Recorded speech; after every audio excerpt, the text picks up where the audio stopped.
주와 같이 길 가는 거 즐거운 일 아닌가. 우리 주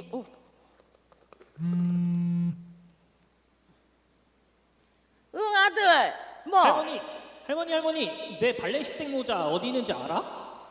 발랑모자 그거 세 번째 서랍장에 딱 모셔놓았지. 그렇구나. 아침에 찾았는데 안 보여서.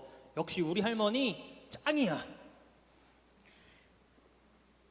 무엇이든 나한테 물어보면. 아멘.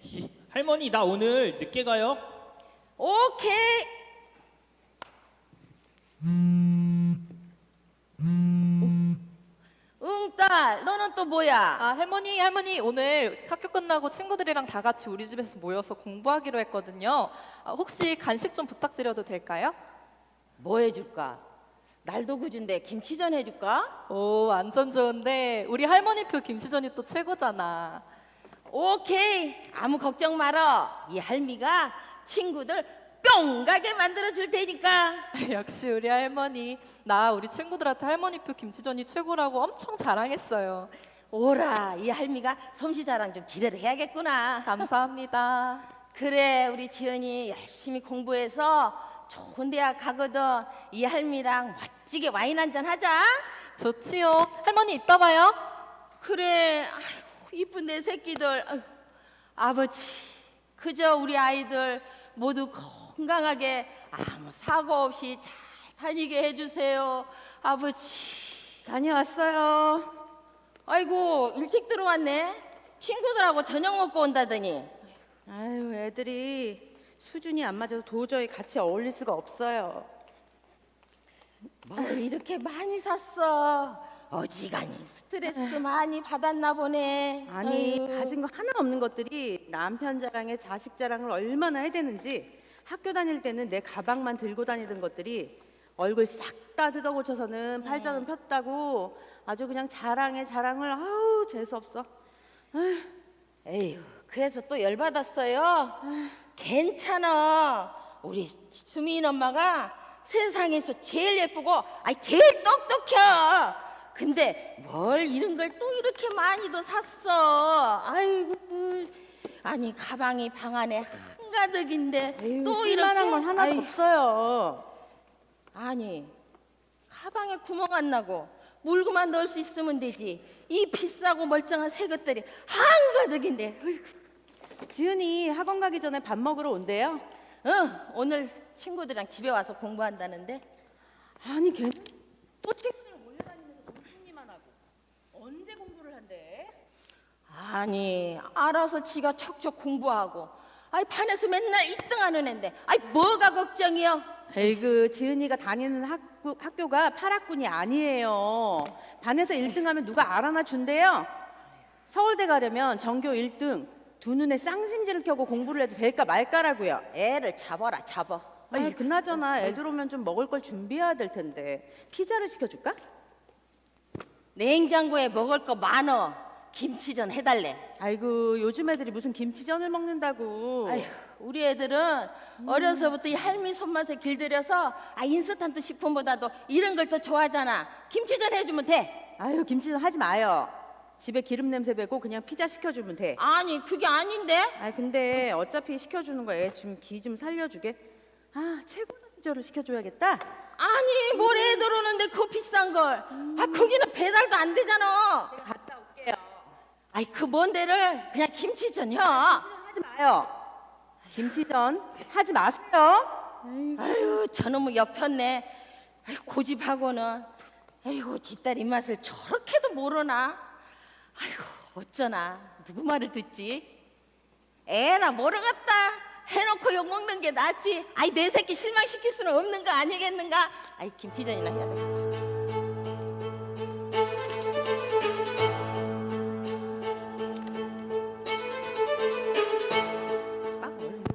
다녀왔습니다. 할머니 안녕하세요. 다녀왔어요. 아이고 그래 내 새끼들. 더운데 더워. 공부하느라 고생 많았지? 김치전 냄새 죽인다. 할머니 너무 배고프다. 응 그래. 할머니 진짜 어디 맛있는 냄새가 나요. 너무 기대돼요. 실컷들 어여 먹어라. 어여 먹어. 아이고. 지은이가 입만 열면 할머니 김치전이 그렇게 맛있다고 자랑을 해서요. 그랬구나. 아이고 그래 어디 실컷들 먹어라. 어휴. 잘 먹겠습니다. 그래 많이들 먹어. 아이고 내 새끼들. 아이고, 우와, 할머니 김치전 진짜 맛있어요. 아이고 그래. 태어나서 이런 김치전 처음 먹어봐요. 야, 나는 김치전 자체를 처음 먹어봐. 근데 이 맛은 진짜 너무 감동이에요. 할머니 근데 너무 많이 만든 거 아니야? 날도 더운데 나 때문에 고생 많았지. 무슨 소리야? 아이 내 새끼들 이렇게 맛있게 먹는 거 쳐다보는 게 이 할매의 최고의 에너지인데. 진짜 어이구, 그럼. 할머니 사랑해. 어이구 나도 사랑해. 아이고 내 새끼 내가 맛있게 음료수 먹게. 음료수 갖다 줄게. 지은이 좋겠다. 저런 할머니가 있어서. 우리 할머니는 정말 끔찍한데. 야, 스카이캐에서 나온 할머니 봤냐? 그 할머니의 실사판이 우리 할머니잖아. 야, 나는 할머니 자체를 본 적이 없어. 근데 이 할머니는 진짜 너무 감동이야. 얘들아 안녕. 응 엄마 안녕. 엄마가 니네들 온다고 최고다 피자 사왔는데 이게 무슨 냄새야? 아 엄마 내가 할머니한테 김치전 해달라고 쫄랐어. 친구들한테 자랑하고 싶어서. 아유 친구들한테 이런 허접한 걸 대접해 쓰나? 이거 치우고 피자 먹자. 최고다 피자. 허접한 건 아닌데. 김치전 남았는데. 아니 이거 먹어 이거 더 먹어야 먹자 되는데, 이거 더 먹자. 벌써 먹어? 아이고 어머니 너무 감사합니다. 그런데 지금 배가 너무 불러서요. 요거는 좀 이따 나중에 먹겠습니다. 아니 왜? 와, 최고다 피자다. 이거 어제도 먹었는데 이따가 야식으로 먹겠습니다. 감사합니다. 아니 안 먹어? 안 먹을 거야? 그래. 내가 김치전 하지 말라고 했죠? 그렇게 됐네. 미안. 아 미안 이거 뭐고 이 집의 주인은 나예요. 가사 도우미면 도우미답게 시키는 일만 하세요. 왜 자꾸 오지랖이에요? 아 엄마 할머니한테 왜 그래? 아니 도대체 이 집의 주인이 누구야? 애들도 남편도 다 당신 말만 들어. 우리 집에 다녀간 사람들 모두 당신이 주인인 줄 안다고요. 뭐야? 지은이 친할머니가 아니었어? 헐, 가정부가 저런 할머니 처음이야. 저 할머니 진짜 감동이다. 이 집에서 잘리시면 우리 집에서 오시면 좋겠다. 에휴, 지연 엄마가 많이 속상했구만. 미안허이. 내가 원래 오지랖이 좀 심한 건 나도 알지. 아이 하지만 어쩌겠나. 이게 나인걸. 난 말일세 이 집에 들어와서 10년이 넘게 일하는 동안 한 번도 월급 받은 만큼만 일하는 가사 도우미라는 생각으로 일하지 않았네. 그저 내 집이려니, 그저 내 가족이려니 내 마음이 늘 그랬어. 아 이렇게 좋은 집에 이렇게 귀한 사람들을 함께 살게 해주셨으니 얼마나 감사하고 행복했는지 모른다네. 비록 남의 집 총살이하는 초라한 신세지만 하나님께서 주신 최고의 선물이라고 생각하고 난 정말 감사하고 행복했네. 주제껏 사세요. 남의 집 일하는 사람이면 일하는 사람답게. 그게 싫으면 지금 당장 내 집에서 나가요. 아니 나가라니 엄마 지금 제정신이야? 아니 어떻게 할머니한테 그렇게 말을 해? 내가 엄마가 필요할 때 아플 때 내 곁에는 엄마가 아니라 항상 할머니만 있었어. 나는 엄마 없이는 살아도 할머니 없이 절대 못 살아. 뭐가? 할머니 나가기만 해. 나도 할머니 따라서 나갈까? 아, 지은아! 으, 진짜. 지금 봤죠? 당신이 우리 가족에게 어떤 짓을 했는지. 미안허이. 알았네. 그만 짐 싸서 나갈게. 가긴 어딜 가요? 그리고 당신 없이 내가 어떻게 견디라고? 모습처럼 월급 받은 만큼만 일하라고 하면은 그렇게 할게요. 주임마님. 그런데 내가 진짜 그렇게 일해주기를 바래요?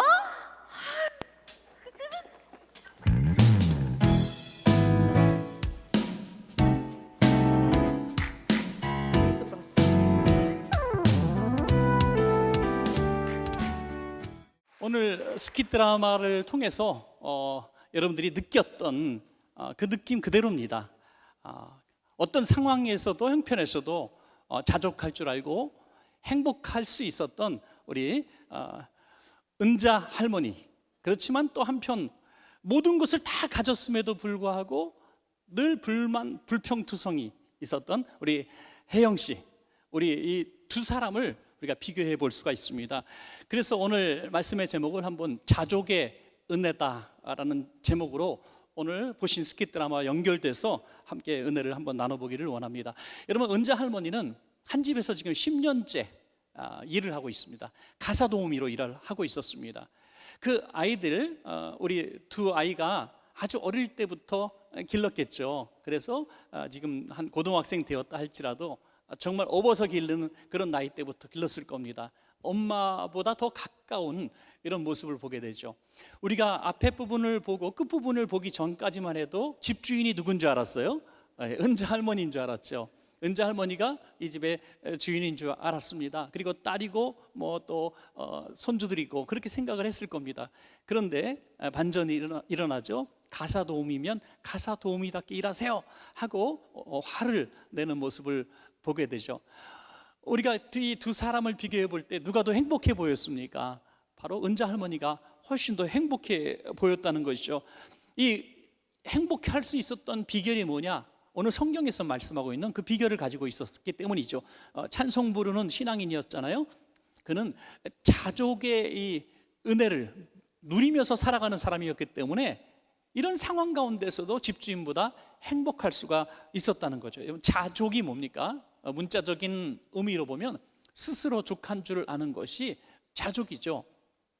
그런데 오늘 성경에 기록된 자족을 원어인 헬라어로 좀 더 찾아보면 어쩜 그렇게 정확하게 나와 있는지 모릅니다. 이렇게 나와 있습니다. 어떤 상황과 형편에서도 내가 맞춰줄 수 있는 마음의 태도, 이렇게 나와 있습니다. 어떤 상황과 형편에서도 내가 맞춰줄 수 있다 이거죠. 여러분, 군대 가면, 훈련소에 가면 군복을 막 나눠줍니다. 작아요 커요 말 못합니다. 몸을 맞춰 그러거든요. 군복에 옷을 맞추라 그래요. 몸을 맞추라 그럽니다. 여러분, 우리가 상황과 형편을, 우리가 인생을 다 우리가 만들어 갈 수는 없습니다. 잘 살다가 어느 날 갑자기 가난하게 될 수도 있고, 건강하던 사람이 병약할 수도 있고, 반대의 경우도 일어날 수가 있습니다. 그런데 우리는 너무나 우리가 인간이 약하기 때문에 여기에 적응하는데 너무너무 힘든 거예요. 그렇게 살 수 없다고 소리치며 괴로워하는 것이죠. 그런데 자족할 줄 아는 사람은 많은 부귀영화를 누렸다고 할지라도 어느 날 정말 어떤 사건과 사고로 집안이 다 기울고 단칸방 하나 간신히 구해서 살아간다 할지라도 얼마 지나지 않아 거기에 잘 몸을 맞춰 살아간다는 겁니다. 야, 어쩌겠냐, 우리가 잘 살아서 다시 한번 미래를 봐야지 하면서 거기서 나름대로 또 즐겁고 전에 누리지 못했던 행복도 찾아가는 것입니다. 얼마나 놀랍습니까? 그것이 바로 자족이라는 거예요. 자족. 자족은 내 형편이 이러니 어쩔 수 없지 않냐, 자포자기가 아니라는 것이죠. 오늘 본문을 보면 빌립보 교회 성도들이 사도 바울에게 선교 헌금을 보냈을 때 너무나 기쁘고 감사한 마음으로 감사 편지를 쓰게 되죠. 그 편지의 내용이 오늘 함께 읽으신 본문입니다. 그런데 사도 바울이 이 많은 물질을 받았기 때문에 감사한 것이 아니라고 분명히 말씀하고 있습니다. 이전에도 오래전부터 조금씩 보낸 적이 있었지만 웬일인지 한동안 연결이 되지 않았습니다. 물질도 보내주지 않았습니다. 그래서 외로웠던 거예요. 마음이 많이 서운했던 겁니다. 우리가 다음 주에 농어촌 목사님들, 사모님들 또 모셔서 잘 대접하고 또 위로해드리는 이런 일들을 하게 되는데요. 한 10여 년 전에 이 일을 처음 우리가 하게 되었을 때는 서로 이게 잘 우리의 마음과 또 그들이 생각하는 우리의 이유를 잘 이해하지 못했던 것 같아요. 처음에 첫 해 가고 두 번째 가고 세 번째 해 갔을 때만 해도 이 시골 농어촌 교회 목사님 사모님이 굉장히 불편해하는 눈치였습니다. 어떤 분은 또 그렇게 얘기했어요. 그냥 우리가 쓰는 물질이 너무나 많으니까 막 45인승에 막 30명씩 타고 가서 그 비용이 얼마냐, 그냥 다 보내주면 어떠냐, 이렇게 말씀하는 분도 있었어요. 하지만 분명히 저는 한 가지를 생각하고 있었어요. 그들이 원하는 건 돈보다도 위로였던 거죠. 위로. 가서 우리는 이렇게 얘기합니다. 얼마나 고생 많으셨어요, 얼마나 힘드셨어요 하면서 묻지도 따지지도 않고 한 번씩 안아드리는 거죠. 그리고 선물 드리고 그냥 왔을 뿐이네. 우리들의 이런 진심을 그분들이 한 4년째, 5년째 되면서 알아가게 됐던 거죠. 그리고 이렇게 얘기를 합니다. 아무도 우리를 기억하지 않는 줄 알았어요. 저 시골 농어촌에서 20년, 30년 목회를 해도 아무도 우리를 찾아오는 사람도 없고 우리에게 관심을 가진 사람이 없는 것을 알았어요. 친척도 가족도 우리들보다 많이 오지 못했다고 이렇게 고백하는 그 모습을 보게 되는 거죠. 사도 바울은 그런 마음이에요. 감옥에 갇힌 초라하게 늙어가는 자신을 기억해준 교회 성도들이 너무나 고맙고 감사했던 거죠. 물질 때문이 아니라는 것을 분명히 얘기하면서 오늘 하신 말씀이 바로 이 자족의 비밀입니다. 빌립보서 4장 11절에서 12절 말씀이죠. 우리 한번 같이 읽어보겠습니다. 시작.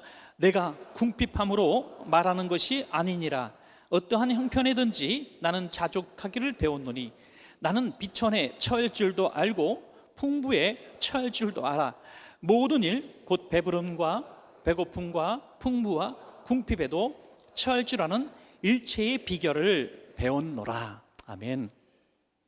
부요해서 많은 것을 누릴 때도 그 사용하는 법을 안다. 여러분, 이 굉장히 중요한 겁니다. 복권에 당첨된 사람들이 대부분 불행한 결말을 맞았다는 것은 우리가 많이 들은 얘기입니다. 준비되지 못하고 사용할 줄 모르는 사람, 이런 큰 돈을 사용할 줄 아는 방법을 배워본 적이 없는 사람에게 갑자기 큰 물질을 줬을 때 인생이 망가지는 것을 보게 되죠. 사도 바울은 내게 많은 것이 있을 때도 내가 어떻게 사용하는지 안다 이거예요. 그리고 어느 날 갑자기 모든 것을 잃어버리고 아주 비천하게 되었을 때, 가난하게 되었을 때에도 나는 거기에 적응해서 사는 법을 나는 배웠다. 그러니까 자족은 배우는 것이다 하는 거죠. 오늘 저와 여러분의 삶의 형편이 올라가 있을 수도 있고 바닥에 처져 있을 때도 있을 겁니다. 물질이든 건강이든 여러분의 관계든 상황이든 아주 악화되어 있는 상황에 있는 분도 있을 거예요. 오늘 이 말씀의 위로가 될 겁니다. 지금 내가 자족을 배우는 기회를 내가 얻었구나. 내가 지금 자족을 배우는 시간이구나. 그곳에서 내가 어떻게 이 시간을 보내야 하는가, 잘 말씀 가운데 여러분 고민하시고 또 기도하시면서 잘 배워본다면 우리는 자족의 이 놀라운 은혜를 누리게 될 줄로 믿습니다. 우리 자족하게 되면 하나님이 주시는 은혜들이 있다는 거예요. 오늘 저와 여러분에게 이것이 주어져야 되는데 만약에 없다면 지금 내가 자족하지 못하는 거거든요. 우리가 자족해서 하나님이 주시는 이 은혜들을 한번 누려보기를 원합니다. 첫 번째는 기쁨이라고 하는 거예요. 기쁨. 자족하면 기쁨이 생깁니다. 빌립보서는 감옥에서 쓴 편지입니다. 그러면서도 빌립보서의 주제가 뭐냐면 기쁨입니다. 그래서 성경마다 별명을 하나 붙여주는데 빌립보서는 기쁨의 서신이다. 여러분, 감옥에서 너무나 어려운 환경 가운데서 아무도 기억해 주지 않는 초라한 삶을 살면서 내일 일어나서 죽을 수도 있는 그런 앞에 캄캄한 삶을 살면서도 기쁨의 서신을 쓸 수 있었던 그 비결이 뭐냐? 바로 그 안에 주님께서 주시는 기쁨이 있었다는 거예요. 여러분, 그래서 기쁨이라고 하는 것은 우리의 상황 속에서 얻거나 잃어버리는 것이 아니라 관계 속에서 주어지기도 하고 잃어버리기도 하는 것이죠. 여러분, 오늘 스킷 드라마 보셨습니다마는 이 집주인인 혜영보다 은자 할머니가 훨씬 더 행복할 수 있었던 것은 혜영이 막 화를 내면서 말한 그 부분에 나와 있죠. 왜? 남편도 애들도 왜 당신 말만 들어? 하면서 화를 내잖아요. 예? 다 가지고 집주인이면서도 자신은 지금 기쁨이 없어요. 화만 내요. 불평해요. 가방들 보셨죠? 제가 가방에 명품이 뭔가 샤넬도 있고 뭐 다 있어요. 뭐 이 비싼 가방들이 다 있는데도 사와서 몇 개나 갖다 놨는데도 기쁨이 없어요. 기쁨은 소유에서 오는 것이 아니기 때문에 관계에서 오는 것이기 때문이죠. 그러나 은자 할머니는 아무것도 내 것이 없었지만 가족이 다 내 가족인 거죠. 얼마나 이 가족이 친밀한 관계를 누렸으면 딸이 하는 말 좀 들어봅시다. 딸이 뭐라 그래요? 내가 엄마를 필요할 땐 엄마는 없었고 할머니만 있었어요. 엄마하고는 나는 엄마가 떨어져도 살 수 있지만 할머니가 없으면 나는 살 수 없어요. 이 고백을 엄마가 들을 때 얼마나 마음이 아팠을까요? 우리가 신앙관계도 그렇다는 거예요. 세상의 모든 사람이 나를 떠나도 내가 외로울 때, 내가 정말 누군가를 필요로 할 때 하나님은 내 곁에 계셨습니다 하는 거죠. 하나님은 나를 떠난 적이 없습니다. 그러면 나는 하나님과의 관계 속에서 늘 기쁨을 누립니다. 이렇게 고백할 수가 있는 것이죠. 여러분, 사도 바울도 한때는 많은 것을 가졌고 인기가 있었던 사람이죠. 많은 사람이 그를 따랐습니다. 그는 행복한 사람인 줄 알았어요. 기쁨이 있는 삶을 사는 줄 알았어요. 최고 학부인, 최고 지식, 최고 학벌을 가졌고요. 또 로마 시민권 권력을 가졌고요. 주변에 사람도 많았습니다. 뭐가 부럽겠습니까? 그러나 그에게는 기쁨이 없었어요. 사도 바울을 성경에 이렇게 표현해 놓고 있습니다. 그는 살기등등한 사람이다. 살기등등한 사람. 기쁨은커녕 화내고 분노하고 싸우자고 덤벼드는 사람, 화병난 사람이었다는 거죠. 관계에서 오는 거죠. 여러분, 오늘 세상에서 기쁨 찾으려고 하지 마시고 하나님과의 관계 속에서 우리가 회복되어지면 잃어버린 기쁨이 충만하게 될 줄로 믿습니다. 여러분, 두 번째 주어지는 것은 이 능력입니다. 능력. 우리가 자족한다고 하는 것은 내 상황과 형편이 이러니까 그냥 어쩔 수 없이 살아야지, 뭐 어떻게 하겠어, 이게 아니라는 거예요. 우리가 자족하고 살아갈 수 있는 것은 하나님의 능력을 믿기 때문입니다. 여러분, 빌립보서 4장 13절 우리 중심 말씀인데요, 같이 한번 읽겠습니다. 시작. 내게 능력 주시는 자 안에서 내가 모든 것을 할 수 있느니라. 아멘. 그렇습니다. 모든 것을 할 수 있는 분이 하나님이신데 그분이 내게 능력을 주신다니 자족할 수가 있는 거죠. 지금까지 언제 내 힘으로 살아왔습니까? 주님께서 도와주시는 힘으로 살아왔기 때문에 앞으로도 주님의 능력으로 나는 살 겁니다. 이런 자신감이 있었던 거죠. 그러니까 자족할 수가 있었던 겁니다. 사도행전 16장에 보면 사도 바울이 이제 실로와 함께 귀신 들린 아이를 고쳐주죠. 그런데 이 고쳐준 것으로 인하여 감옥에 갇힙니다. 매를 맞습니다. 내일 아침이면 사형당할 수도 있습니다. 그런 상황 가운데서 어떻게 자족할 수가 있겠습니까? 너무나 억울한데, 너무나 분통 터지는데, 하나님의 일을 했는데 하나님이 도와주지 않고 이 고통을 당하게 되는데 분통이 터지지 않겠습니까?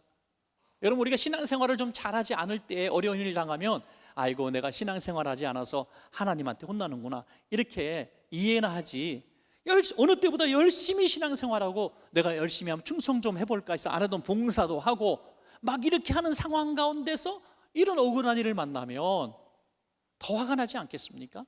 그런데 사도 바울은 자족할 줄 아는 사람이었어요. 감옥에서 욱신욱신거리는 아픔 속에서 하나님을 찬양한 줄로 믿습니다. 그 찬양 소리가 옥문을 열었던 거예요. 자족의 능력이 나타났던 것이죠. 자족은 믿음이기 때문이죠. 또한 좀 다른 얘기지만 사도 바울에게 이 육체에 가시 같은 질병이 있었습니다. 이것을 해결해 달라고 3번씩이나 간절하게 기도합니다. 그런데 하나님이 주신 응답이 뭐예요? 내 은혜가 내게 족하도다. 족하도다. 그러니까 너는 자족해.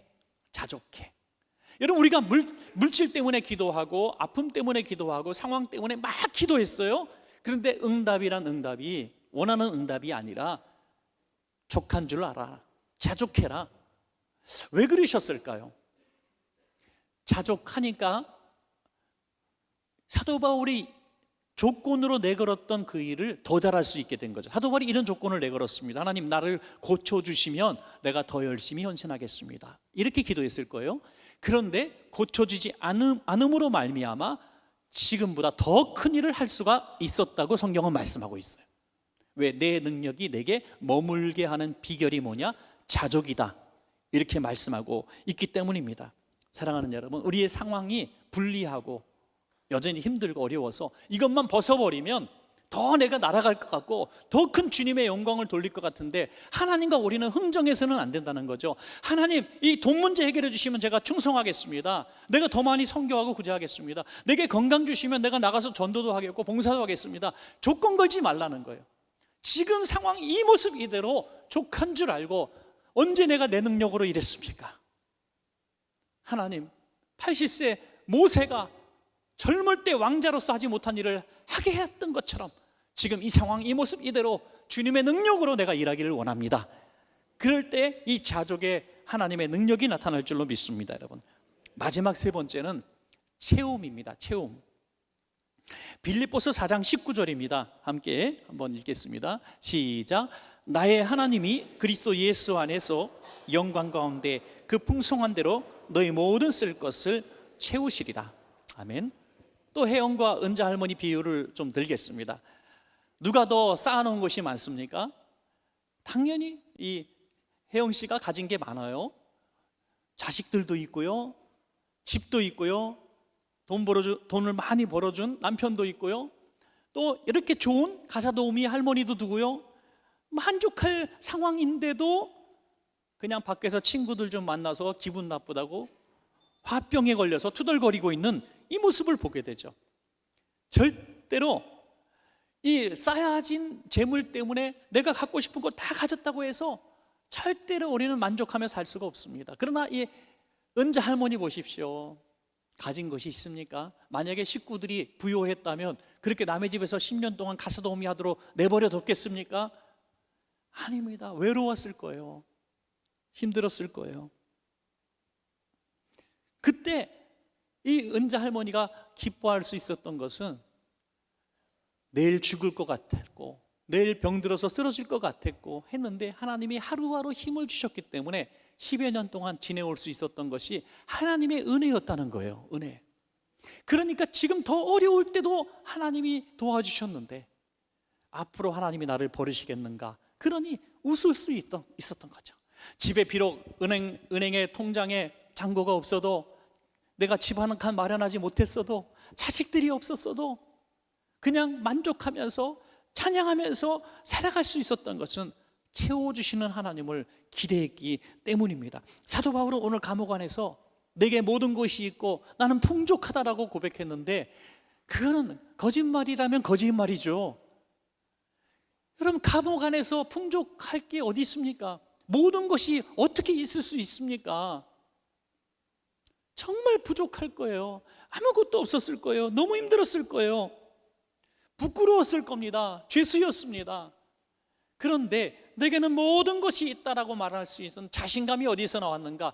지금까지 살아온 것이 기적인 것처럼 앞으로도 하나님이 나를 채워주실 줄로 믿었기 때문에 자신 있게 말할 수가 있었던 겁니다.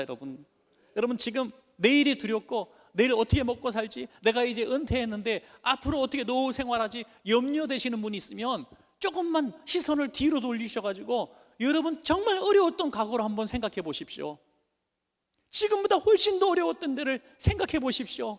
정말 죽을 것 같고 정말 가난했던 그 순간에 하나님이 도와주셨기 때문에 지금 오늘 저와 여러분이 이 자리에 있는 것입니다. 여러분, 그러므로 상대방과 비교하지 마시기 바랍니다.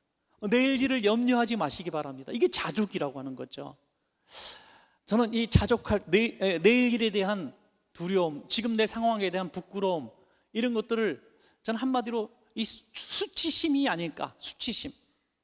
수치심이라는 것을 버려야 된다는 거죠. 여러분, 이 수치심은 왜 옵니까? 배우지 못한 서러움, 가지지 못한 아픔들, 또 내가 나를 봐도 믿음직스러운 부분이 없는 실수투성이, 자신에 대해서 실망하고 괴로워하는 모습들, 내일에 대한 희망이라고는 전혀 찾아볼 수 없는 점점 더 나빠지는 상황들, 이런 것들을 내게 수치심을 주는 거예요. 수치심을 주는데 하나님은 이렇게 말씀하시는 거예요. 수치심을 버리지 못하면 절대로 자족할 수 없다는 거죠. 우리 세상 사람들 가운데서도 지혜로운 분은 그런 말씀을 하시더라고요.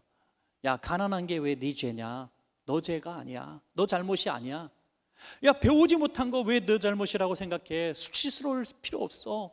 네가 가난한 집에서 태어나서 살았기 때문에 부모가 교육을 못 시켜줘서 내가 중학교, 고등학교도 못 나오고 가난할 수밖에 없는 거 아니야. 너 수치심 늘 거 없어. 너 잘못 아니야. 너 잘못 아니야.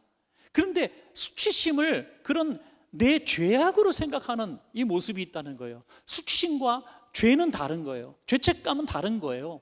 그런데 왜 자족하지 못하느냐? 내게 이런 불리한 모든 여건들, 조건들, 부모로부터 받지 못한 사랑, 가난, 배우지 못한 모든 것들을 죄처럼 여긴다는 거예요. 죄. 이건 죄가 아니라는 겁니다. 이것은 우리가 떨쳐버려야 될 우리와의 싸움인 거죠. 이 밀어내고 나를 정말 행복하게 만들고 나를 정말 주님 앞에 존귀한 자로 만들어가는 비결이 뭐냐면 이 모든 내 삶의 뒷거리를 부정하지 않는 거예요. 그리고 자족하는 겁니다, 여러분. 그 안에서 만족을 찾는 거예요. 그 안에서 기쁨을 찾는 거예요. 나를 이런 과정을 통해서, 이런 아픔을 통해서 하나님이 나를 쓰실 부분이 있겠구나 라고 생각한다면 은혜가 되는 줄로 믿습니다. 때로는 아팠던 경험도 은혜고, 배우지 못한 경험도 은혜고, 가난했던 경험도 은혜가 되는 거예요. 왜요? 자족 아니면 도무지 이룰 수 없는 꿈입니다, 여러분. 그래서 만나를 내리는 것, 왜 만나를 내리셨나? 채움의 은혜를 알라 이거예요. 채움의 은혜. 오늘 먹을 것밖에 없어도 내일 아침에 일어나면 또 하나님이 책임져 주세요. 믿음이 없는 자들아, 하늘의 새를 봐라, 들의 백합화를 봐라. 하물며 너희일까 보냐? 왜 채워주지 않겠냐는 거죠. 신명기 8장 3절에 보면 너를 낮추시고 너로 줄이게 하시며 또 너도 알지 못하며 네 열조도 알지 못하던 만나를 내게 먹이신 것은 사람이 떡으로만 사는 것이 아니요 여호와의 입에서 나오는 모든 말씀으로 사는 줄을 너로 알게 하려 하심이니라 그랬어요. 아멘. 하나님이 채워주시는 거예요. 채워주시는. 너무나 힘들고 어려운 상황 가운데 있는 분들에게 제가 기도할 때가 많이 있습니다. 또 유학을 가거나 군에 들어가거나 정말 힘든 가정 삶에서 이제 간신히 뭔가 해보려고 하는 그런 친구들에게도, 제가 청년들에게도 기도할 때가 있습니다. 그때 제가 이렇게 기도하면 좋겠어요, 여러분? 아니잖아요. 하나님, 내일 아침 당장 거부가 되게 해주십시오. 내일 갑자기 하나님 금을 발견하게 해주시고 복권이 당첨되게 해주시고 이렇게 기도하면 좋겠습니까?